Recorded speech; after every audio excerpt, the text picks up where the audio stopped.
Greetings, world. We hairy game lords this evening have been playing this. Lilypads. What did we think? Find out.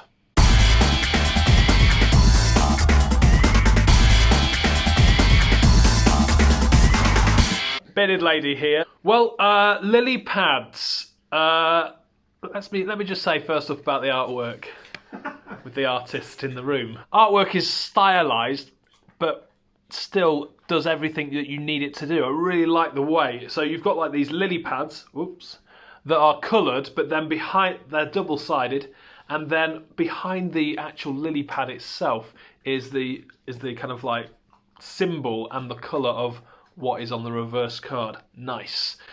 Basically, this is a two-player or a one-player game, and we sat around the table. There was four of us that sat down to play this, so we just had 2 packs, and we then played it like so.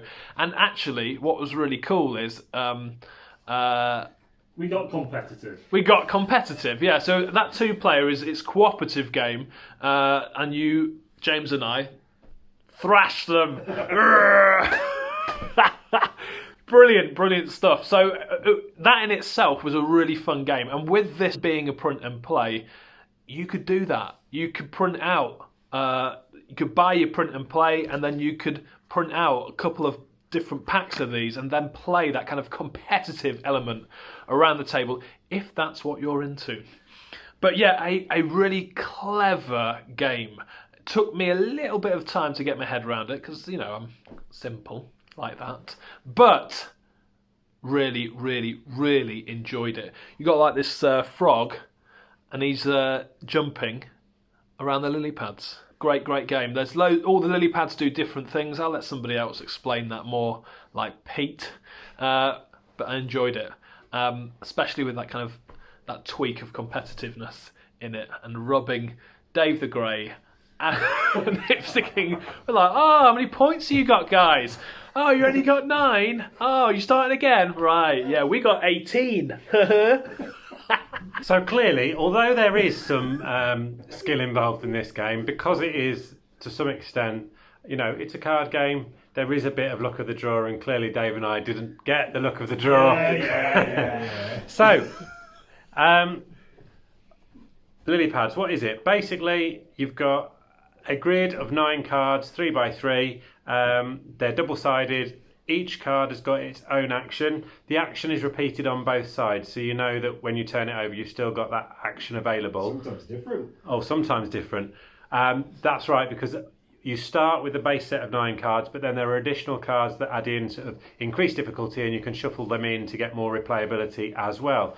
What you're trying to do is you are working through, again, a double-sided deck of objective cards that score different number of points, and as you go through those, you're going to score those points at the end. So for example, it's things like getting only 3 colours are present in the playing area: red, blue and orange. So you've got to turn the cards, organise them, so in your grid of 9 you've only got red, blue and orange cards. There are some that require you to have a certain card, a certain row of coloured cards, or there might be a top, right, middle, a diagonal line, or different patterns of different colours, or certain colours not showing, that kind of thing. So you've got to use the different abilities on the cards to move the cards around, flip the ones over that you need to flip over, and each time you use an action from a card, the frog jumps 1 space. And basically the frog is your timer. You have got the time it takes the frog to hop across the bottom, diagonally up to the top, and then come back down, and that's the time you've got to play the game in. So you've got, in essence, I think 18 actions, but basically the frog's got to go up and down, and you've got to get through as many, if not all, of these objectives in that time. It's a lovely little puzzle. It's somewhere between a Rubik's Cube and a Rubik's Magic, or that type of, it's got that feel to it. I've played it co-op. That was harder. Every time I've played it co-op, I've really struggled. As a solo game, no, I played co-op at home as well, and it was more difficult because I think you're trying to combine a strategy, and if you think differently, that's going to be potentially more difficult. As a solo game, it's one of those games that you just want to You play a game, you get your score, and then you're like, oh, I've got to beat it. And you play it again and again and again. So it's one of those that you could play 10, 15, because it's only a 5-minute game. So you can play lots and lots of games of when you're playing solo. So I love games like that. It's got that real, solo competitive edge where you just want to beat your last score. And because it doesn't take 40 minutes to play, you can play it repeatedly. So a lovely little game, dead easy, tiny and small, so fits in your pockets. It's the kind of thing you could take travelling or whatever. Lovely little game. Slightly Bearded James here, and yes, okay, right. Disclaimer, I did the art, but I didn't make the game, so I can talk about that. Okay, one thing about the art is I've designed it so that it is really low ink usage. That is great for your normal home printer. The other thing I was going to say, if you've never ever done a print or play before, if you've never seen one before, basically I've just pulled together as many different things to make this as easy as possible. So if you've never tried to make a print and play before, this actually could be your way into the world of beautiful games that you can make on your own printer. So yeah, okay, right. That's the art over.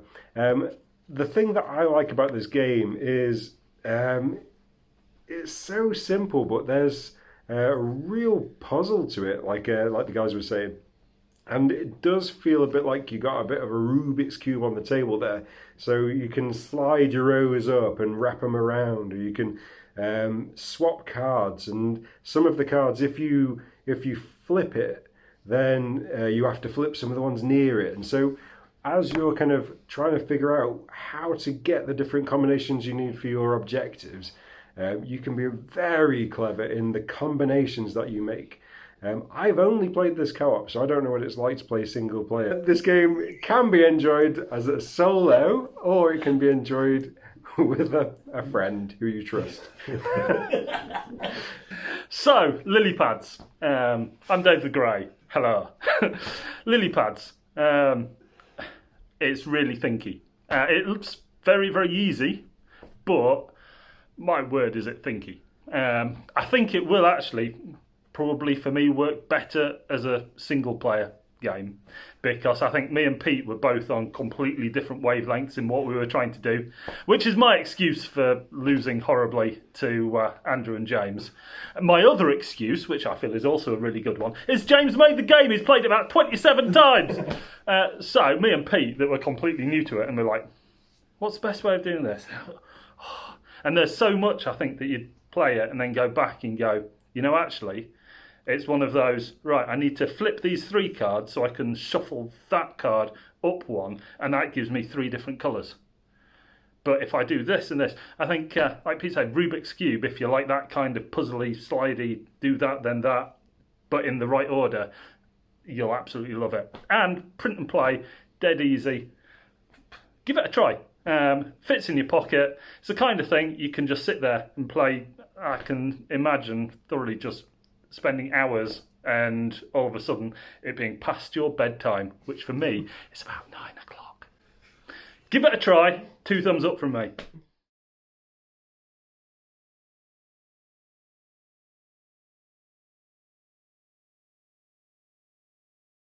Because I just like playing with people.